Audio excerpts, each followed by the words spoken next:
Welcome to the Breaking the Mold podcast. My name is Julia. I'm here with Matt and Logan of Mighty Media. YOLO! Hey guys. Today we have special guest Eric Hope from Quality Electric. What's up, Eric? What's going on, Hey, guys? what's Thanks up, for having dude? me. Yeah, round of applause. Wow. Yeah, What an honor. The audience What showed up today. Truly an honor. Can you tell us a little bit about you and Quality Electric? Everything. We want to know All of it. Everything. All Yeah, right. your I don't know if deepest, we have darkest enough time. secrets. Let's go. So I'm an electrician, and that's pretty much it. Wow. No. Done. That's Well, awesome. stop the tape. Yeah. So we're from Quality Electric's the company. We've been around since 2018. We specialize in residential service and generator installs. So dealing directly with homeowners is what we do. Awesome. Stuff. Great. All right. Well, thanks for coming on, dude. Yeah, I dude, I think appreciate it. That I was think that awesome. wraps Yeah, it dude. up. So you were nervous about nothing. Can you tell us a little more about how you got into this line of Yeah. work and what interests you in that? Well, it was my 7th and 8th grade science teacher, Miss Shep, who's still a customer that I see regularly. She came to my wedding and all that stuff. We did some projects in science class with batteries and wires and lights and made them all work. She also had a little Van de Graaff thing, which is like the static electricity ball where you all grab onto it and you shock your buddies. And so Nice. ever since then, that was what I wanted to do. So once I started high school, my path to, post high school life was kind of laid out for me. So I had a little advantage there. Shout out to Miss Shep. Yeah, Yeah, absolutely. seriously. Right. We also got our Thanksgiving turkey from her this year, from her farm. So Oh, Yeah. nice, dude. Do you do that every year? this was the first time, but we're going to do it every year. Like, was it It was, just killed?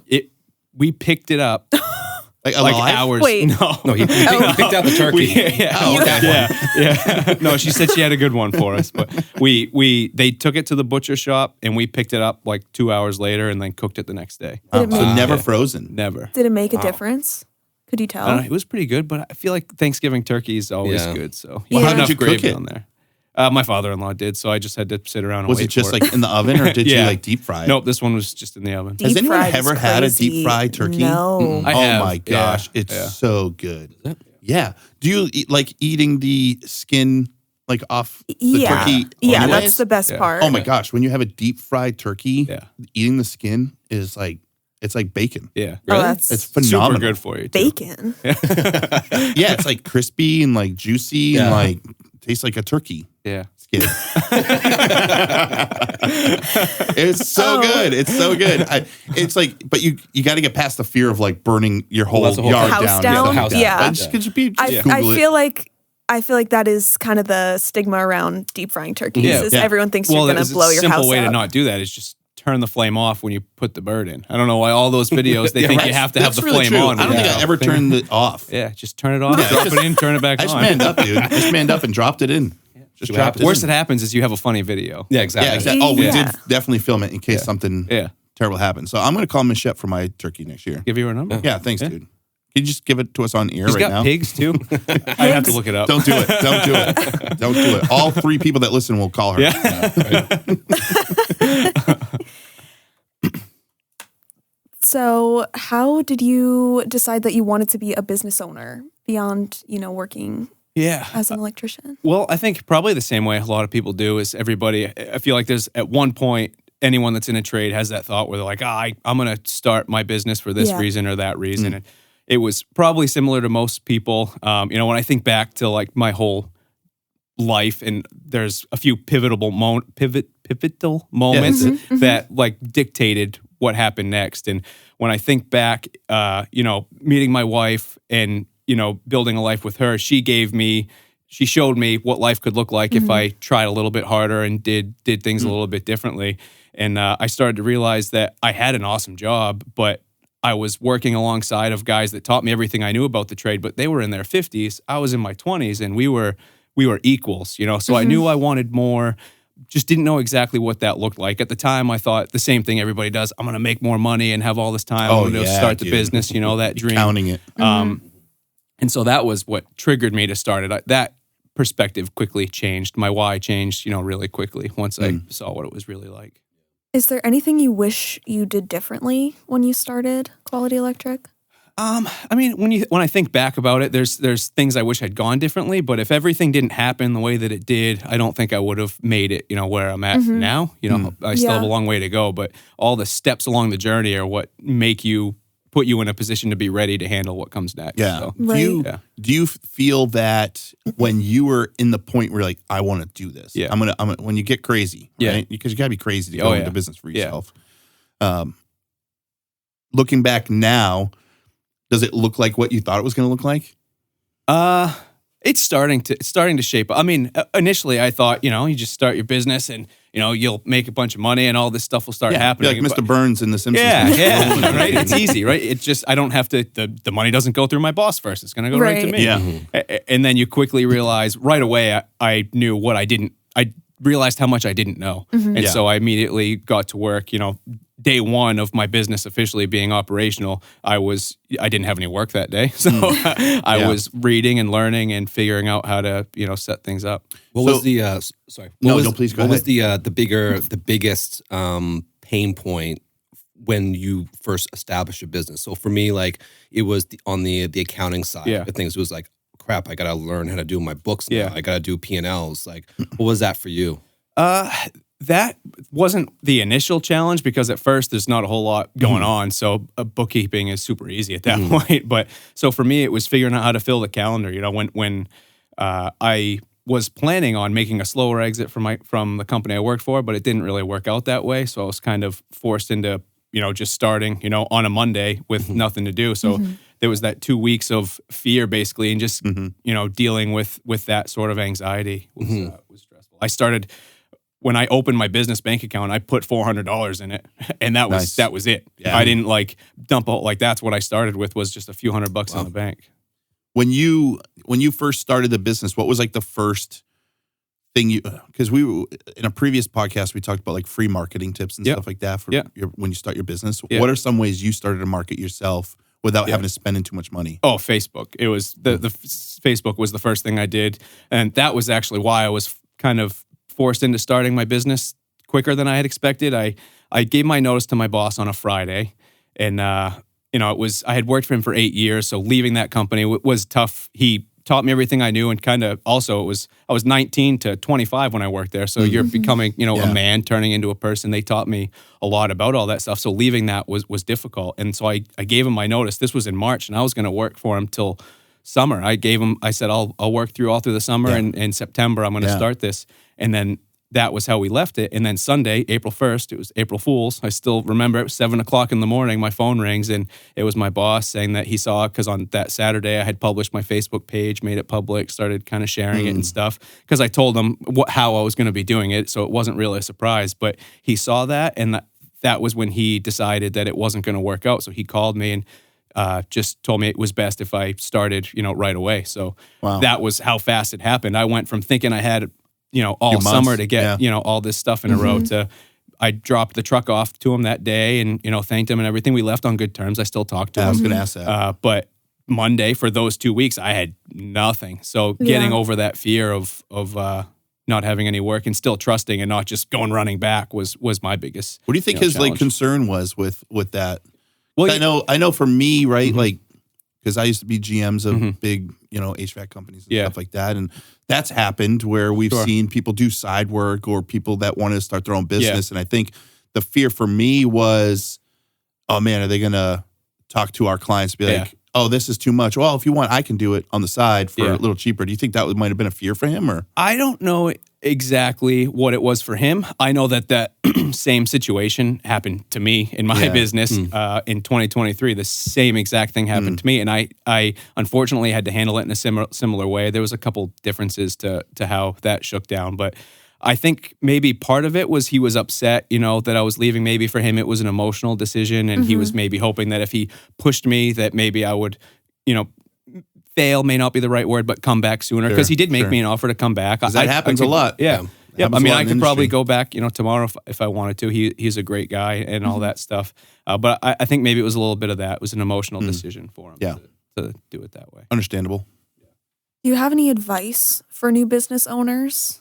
Yeah, I think early on, you need to figure out what your end game is. You need to know why you're trying to do this, because if your only goal is, money or freedom or anything like that, just look for a different job, because you can make more money working for somebody else and have more freedom than you can as just a solo operator, you know? And so that's kind of what I try to build in my company is I want my guys to see it that, I can make just as much money and have just as much freedom working for him. And you don't have to take on all the risk and all the stress that you can't turn off. Oh, for sure. Yeah. It takes a certain type of person to really start the business and have it and be successful. And how long have you been in business now? 2018. So we're in our seventh year. Wow. Yeah. That's phenomenal. You see a lot of businesses, like you were saying earlier, where they do leave. Yeah. And 6 months, a year and a half, generally you'll see a lot of people come back to the business that they left because they just weren't able to make it because there's a lot of competition out there. Oh, for sure. So how do you feel like you separated yourself from the competition when you started?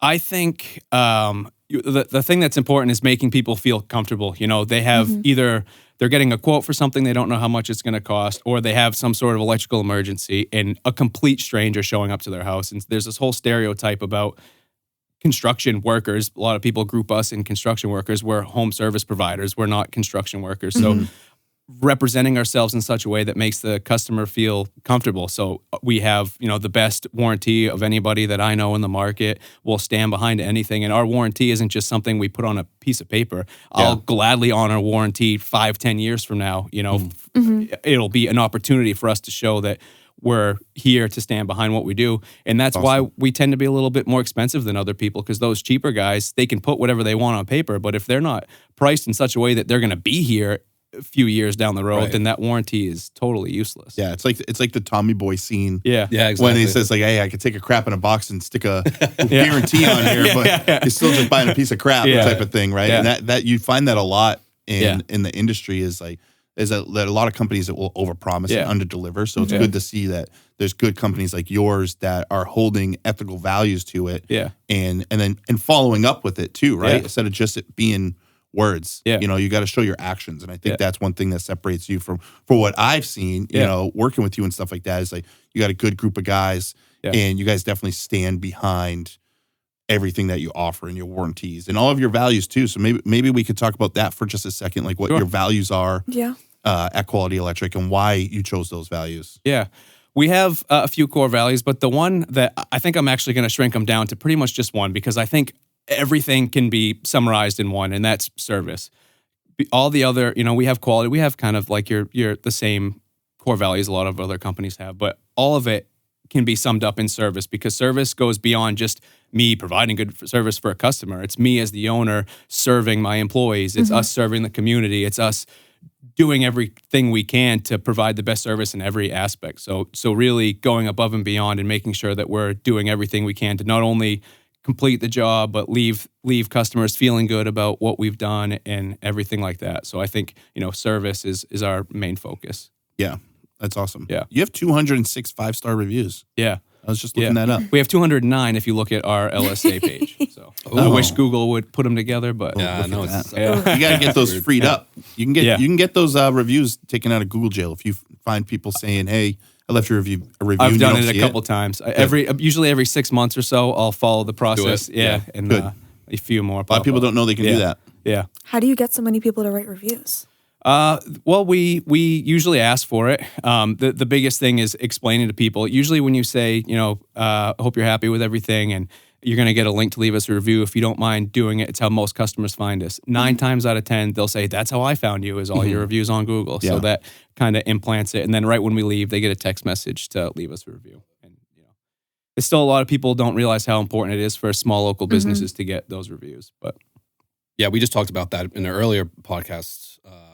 In terms of the review management process and how incredibly important it is for businesses that don't really have anything, like looking for free ways to market their business to establish the review side of things. Yeah. Because from more of a technical SEO side of things, I guess, really boost the local presence on getting you on the map packs, et cetera. And there's, signaling, and Google loves fresh content. Yeah. It's also the way that you respond to reviews, which could, adding select keywords in there, et cetera, can help out. But I'm really happy to hear that you have all that stuff established. So you can kind of, explain a little bit more how important it is for business to have that process in place. Yeah. Plus, I feel like we have like a sweet spot of reviews. Obviously, I want a ton, endless reviews, but where we have, over 200, that's more than most companies around. Definitely. So you have the people that have, like 0 to 20 reviews, and those are the people who's usually friends and family leave them a review when they get started, and they don't push for them later on. And then you have the people that have thousands and thousands of reviews, and then I feel like that kind of diminishes the value of them when there's that many reviews.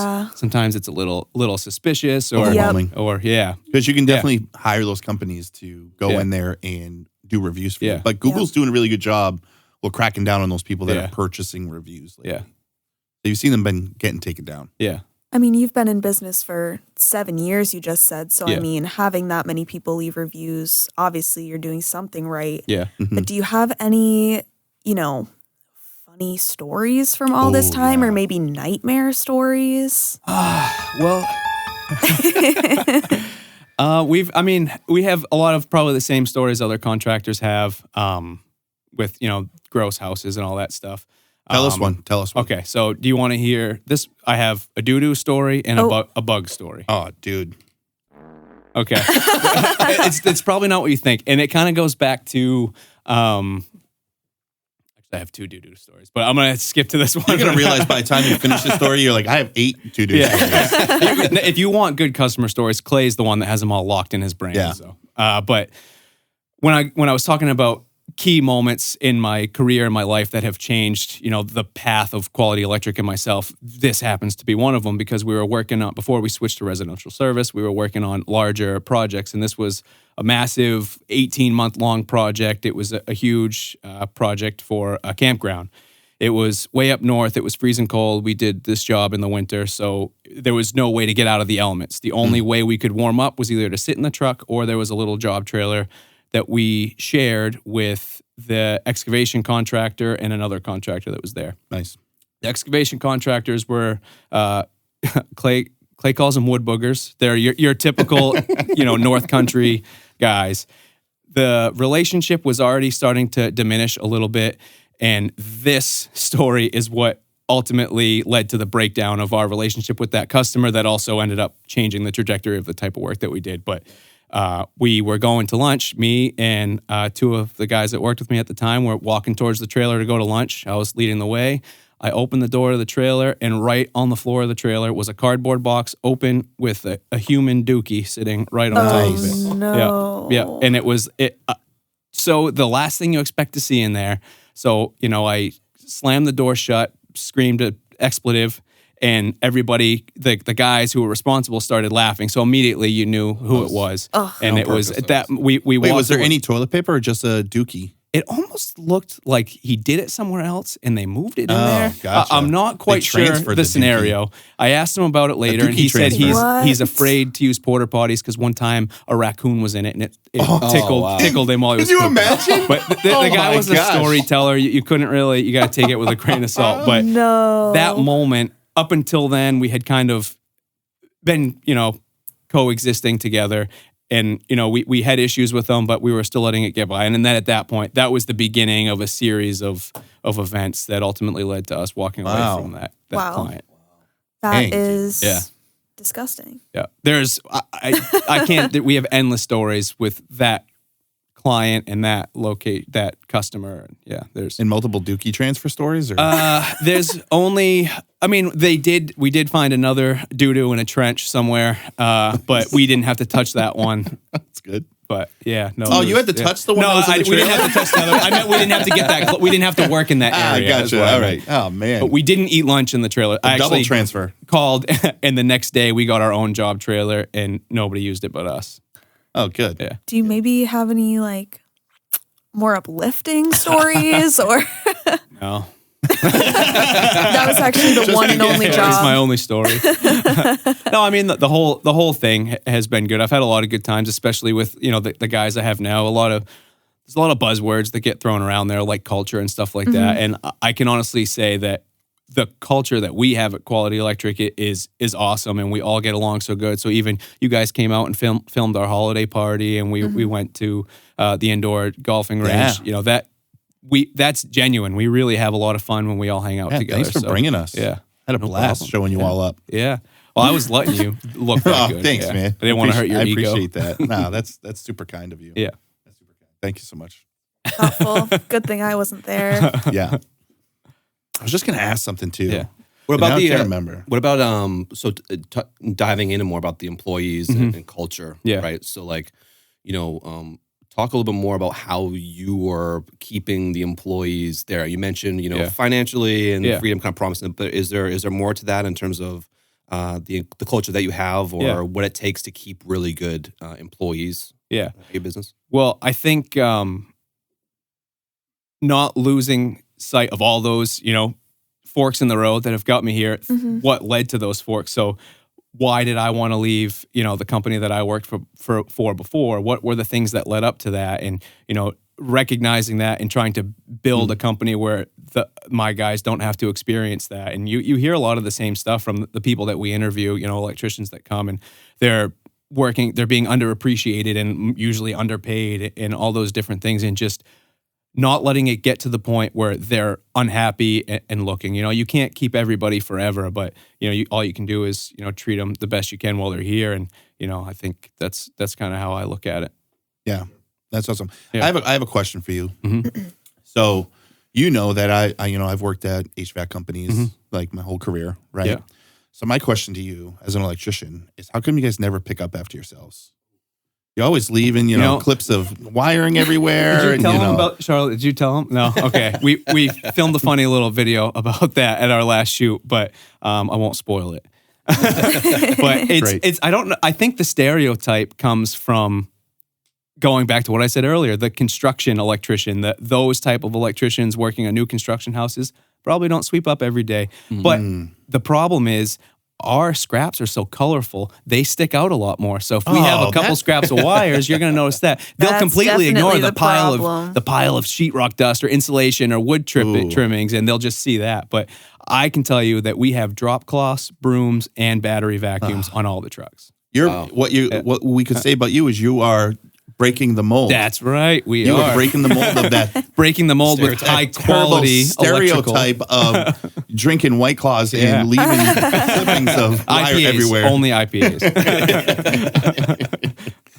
Oh, gosh. Well, I just have one more question before we close out. Do you have a motivational quote you can leave everyone with? You, bro. So this one, I think, came from, there's a group, when I first started in business, there's this Facebook group. It's also a business coaching group. I think it's called The Contractor Fight. And some of their quotes are a little bit intense and powerful, but one of the ones that I still remember is that winners find a way and losers find an excuse. The path of business ownership is very challenging. And like I said at the beginning, knowing why you're doing what you're doing and having an end in sight, so you know that I'm getting up at 4:00 in the morning every day because this is going to be the outcome. Yeah. You'll get beat down along the way. Every week is a new challenge, and you just need to find a way to overcome it and learn from all that stuff. Things don't happen to you; they happen for you. There's another one. You can add that. Like it. So every negative thing that happens, you need to twist it around and figure out how to learn from it, and either not let it happen again or just move on from it. Love it, dude. Absolutely love it. Awesome. Well, thanks for being on the podcast today. Thanks, dude. Yeah, thanks for having me. This has been Breaking the Mold with Julia, Matt, and Logan of Mighty Media, and Eric Hope from Quality Electric. If you want to see that YouTube clip he was talking about, go ahead and follow Quality Electric NH on YouTube. Again, at Quality Electric NH. Thank you again, guys. See you next time. Thanks, brother.